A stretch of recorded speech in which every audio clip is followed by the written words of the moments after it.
काम सीआरपीएफ के जवानों के जिम्मे होता है, उतना किसी दूसरे अर्धसैनिक बल के पास नहीं होता।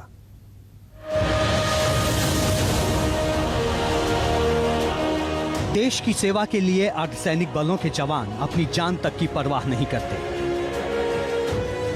लेकिन सुविधाओं के नाम पर खुद को नजरअंदाज किया जाना इनका सबसे बड़ा दर्द है, जो समय समय पर छलकता रहता है। इसीलिए सीआरपीएफ में सुविधाओं को लेकर भीतर और बाहर पहले भी सवाल उठते रहे हैं। आखिर वो कौन सी सुविधाएं हैं जिसे आर्मी के मुकाबले न मिलने से सीआरपीएफ के जवान पीएम तक गुहार लगा चुके हैं। अगर सेना और सीआरपीएफ की संख्या की बात करें तो इंडियन आर्मी की कुल संख्या करीब 13 लाख है, पैरामिलिट्री की कुल संख्या है करीब 11 लाख। वहीं सीआरपीएफ जवानों की कुल संख्या है 3,70,000। लगभग 5,000 पैरामिलिट्री के जवान हर साल रिटायर होते हैं, लेकिन 2004 के बाद भर्ती हुए जवानों को पेंशन नहीं मिलती है। सेना के एक जवान को मात्र 17 साल नौकरी करने के बाद उसको पेंशन, ऊपर से 1 रैंक 1 पेंशन, फिर रिहेबिलिटेशन, एक्समेन स्टेटस। लेकिन हमारे यहाँ तो ऐसा कुछ है ही नहीं। अगर खाली पदों की बात करें तो करीब 80,000 वैकेंसी पेंडिंग में है। इसलिए अक्सर जवान ये सवाल उठाते रहे हैं कि रिटायरमेंट के बाद वो लोग क्या करें। हालांकि एक्स सर्विसमैन कोटा भी आपको बताते हैं कि क्या है कोटा। सेना से रिटायर्ड जवानों को दोबारा काम करने के लिए केंद्र और राज्य सरकार तमाम रियायतें मुहैया कराती है। कुछ पदों में आरक्षण, उम्र और डिग्री में छूट के अलावा पूर्व सैनिकों की निजी सुरक्षा एजेंसियों का रजिस्ट्रेशन भी सरकार कराती है। बिजनेस करने वाले पूर्व सैनिकों के लिए आर्थिक मदद भी दी जाती है, जबकि सीआरपीएफ को रियायत पर लोन की सुविधा नहीं है।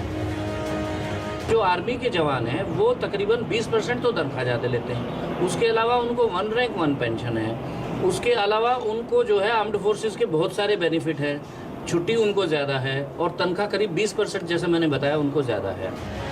भले ही सेना के मुकाबले सुविधाएं कम हैं, लेकिन इनकी जिम्मेदारियां सेना से कम नहीं। आपको बताते हैं क्या जिम्मेदारी है इन सीआरपीएफ के जवानों पर।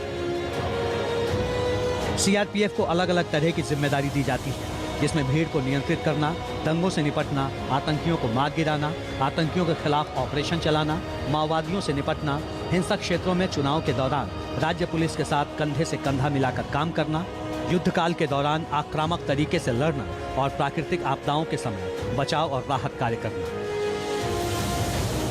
अपनी जिम्मेदारियों को बखूबी निभाने वाले इन जवानों का सबसे बड़ा दर्द ये है कि ये कागजों पर शहीद क्यों नहीं कहलाते हैं। बोलचाल की भाषा में भले ही इन्हें शहीद का दर्जा मिलता है, लेकिन पेपर पर नहीं होता। इसलिए देश पर जान निसार करने के बाद आर्मी के जवान शहीदों की फहरिस्त में आ जाते हैं और पैसा भी उसी हिसाब से मिलता है। शहीद होने पर आर्मी के जवानों को पैरामिलिट्री वालों से करीब 2 गुना पैसे मिलते हैं। सियाचिन ग्लेशियर पे 20,000 फीट पे बैठा हिमवीर, उसको गवर्नमेंट इतना भत्ता नहीं दी थी जितना 12,000 फीट से जो सियाचिन ग्लेशियर स्टार्ट है, जहाँ पे सेना का जवान है, तो उसको 30,000 से 42,500 रुपये भत्ता दिया जाता है। 42,500 तो हमारे जवान की तनख्वाह ही नहीं है।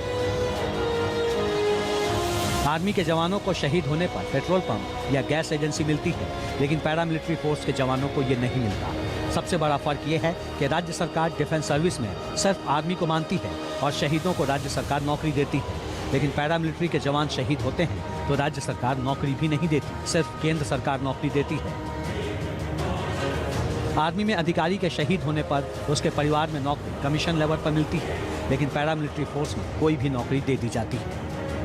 आर्मी और पैरामिलिट्री फोर्स में फ़र्क ये है कि सेना के जवान आमने सामने लड़ाई लड़ता है, उसके सामने हर आदमी दुश्मन है और आंख बंद करके वो गोली चला सकता है, लेकिन पैरामिलिट्री फोर्स के जवान के साथ ऐसा नहीं है।